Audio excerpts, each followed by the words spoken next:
This is Rekha Sharma. I welcome you all in the online classes of the STBA. Today we'll start our new chapter of class 6, that is globe and longitudes and latitudes.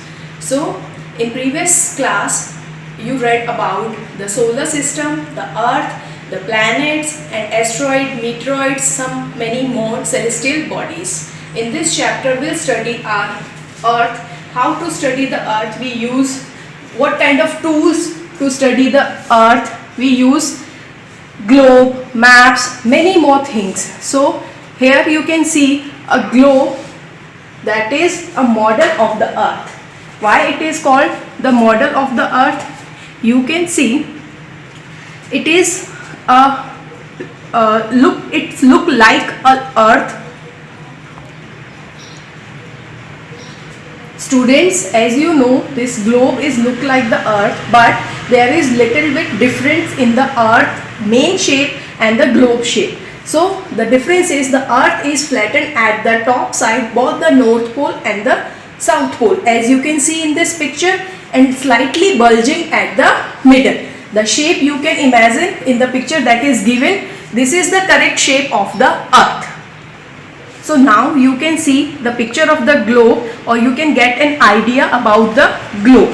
Globes may be a varying of different types of sizes. It can be easily taken from one place to another, and we have some pocket globes also, so we can easily take them from the one place to another. Some of the globes are very big, they are not easy to wearing the different sizes, so which can be flattened and are handy or carried with the ease. The globe is not fixed, as you can see the globe is not fixed, it is rotated like the earth.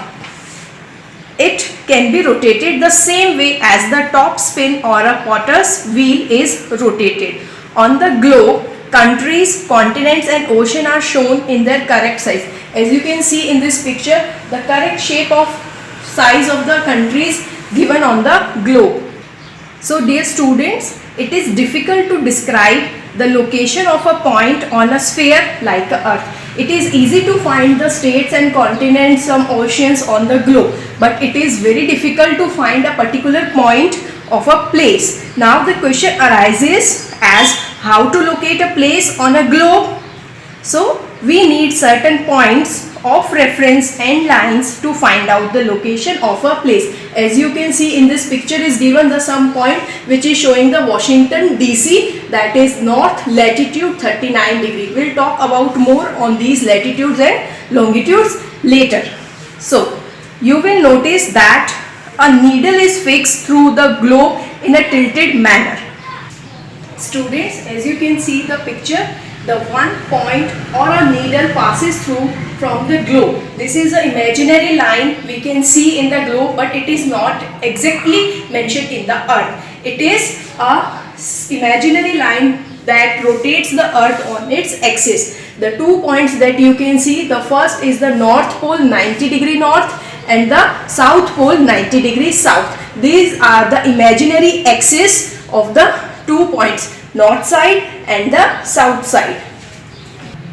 So students, I hope you got the point that this needle or the imaginary line that is mentioned on the globe, which rotate the earth on the same manner from west to east. But this imaginary line is not such mentioned on the real earth. It has only the imaginary line on the globe, so we can study easily the globe. So there are one more imaginary line you can see that divides the earth into the two hemisphere, that one of the northern hemisphere and one in the southern hemisphere. That imaginary line is 0 degree equator that divides the earth into two equal parts. Therefore, the equator is an imaginary circular line and is a very important reference point to locate place on the earth. That is mentioned the real, that red line you can see, this is 0 degree equator which divides the earth into two equal parts, and it is very important to locate any place on the earth. All the parallel circles from the equator up to the poles are called parallels of latitudes. and latitudes are measured in degree. As you can see, there are more imaginary lines shown on the earth or the globe. These are some parallels of the equator which run through towards the pole side at the top side and both at the bottom side. These are the parallels of the latitudes, and latitudes, each latitude is marked with the degrees.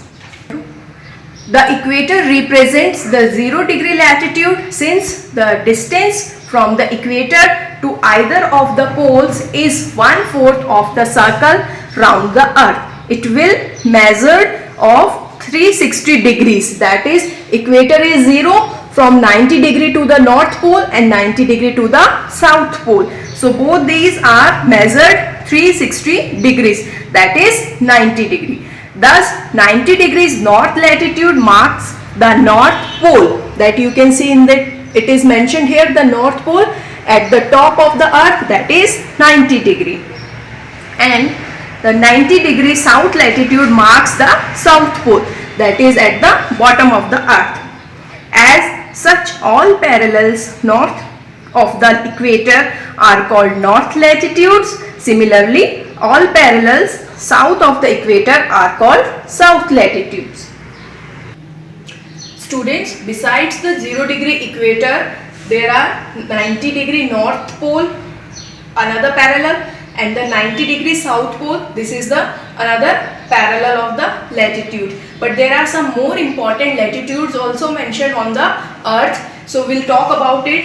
The number one you can see in the picture, that is given the 23.5 degree north, that is Tropic of Cancer.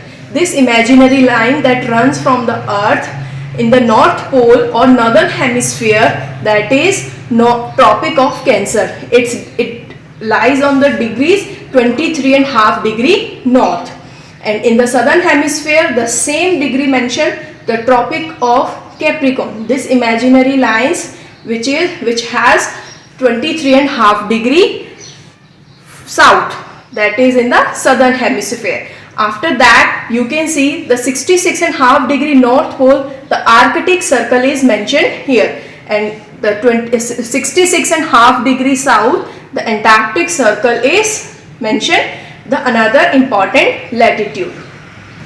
So students, I hope you all understand the different latitudes and how to study the globe. So we have discussed some important points here that I am going to recall these points again. So first point is, you have studied in the previous chapter the earth, the solar system, some planets and some asteroids and meteoroids. Now in this chapter we are going to start our study about the earth. To study the earth we use a miniature form of the earth or a model of the earth, that is called globe. So to study the earth we use globe because it gives the accurate shape, location, size of the continents, places, oceans. So for that we study earth. Now another one point, the globe is a model of the earth that shows that earth is rotated. It's not a fix. So globe is also rotated like the earth, but globe has a needle.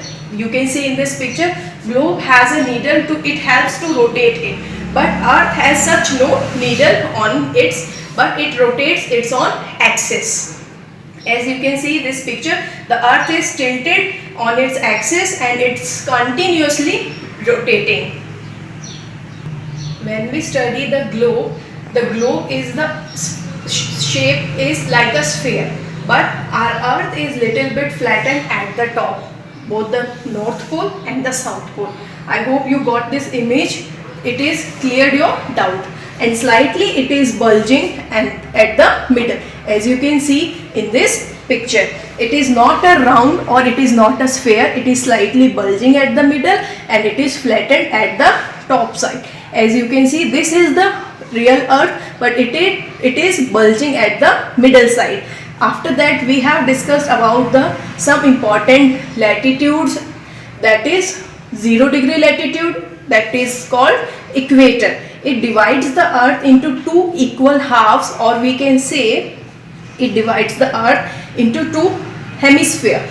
The first one, that is 0 degree equator to 90 degree at the north pole, that is northern hemisphere. from 0 degree equator to the south pole, that is southern hemisphere. After that we have discussed some other important latitudes, that is you can see the imaginary line that run across from the earth, that is Tropic of Cancer. It lies on the 23.5 degree north latitude. The same thing is lying in the southern hemisphere, but the name is Tropic of Capricorn, that is 23.5 degree south latitude. So students, I hope you all got the point which we have discussed today about the earth and to study the globe. So all these points are related to your chapter number 2. So go through with it, listen the video again, so your doubts will be clear. I hope you got the points. Thank you. Have a nice day.